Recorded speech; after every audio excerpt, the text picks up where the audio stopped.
Rebuild day 24, feeling really good. Did lots of weights, jacked my protein up to 180 grams for the first time, having a lot of salmon. Dialing in my diet for the start of next week to see what it is exactly that I'm going to be needing to eat for the next 3 months, as I want to keep it consistent. Now, as close as the timing and the macronutrient intake that I have, i.e. all the foods that I eat, sometimes, you know, if I go out to dinner or something like that with a friend or family, I will eat something that might stray out, but it'll only be one meal, folks, and one meal in a week, you know, not like one meal a day or anything like that. So it will be very, very consistent.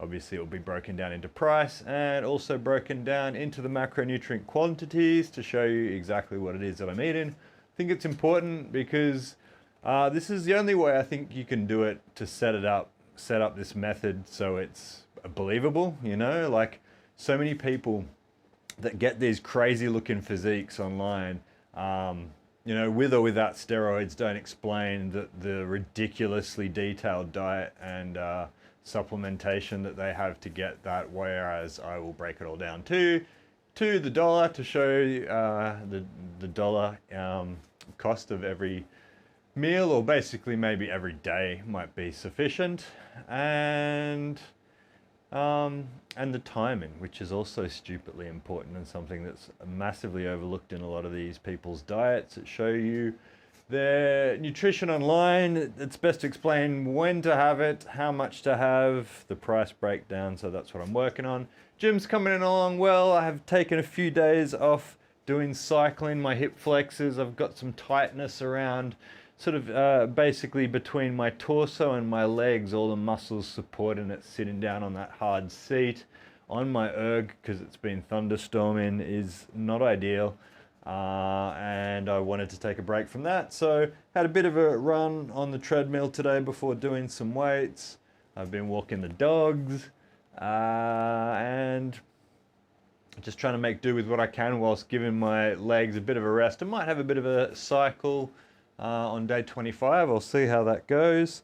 But basically I don't want to get anything tight, don't want to do tendon damage, don't want to get a sprain or a strain or something like that, which will set me back. So I'm trying to keep it more or less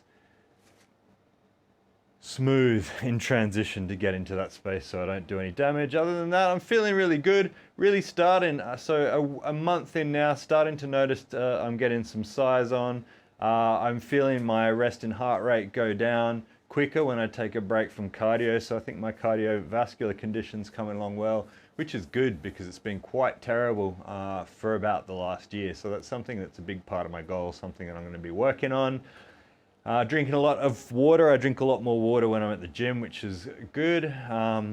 If I was to test the millisiemens per centimeter of the electric conductivity of my urine, I think you'd find at the end of the day it's much lower than in the morning, but sort of irrelevant at this stage for those stats. Other than that, feeling good, and that is done for day 24. Have a good day.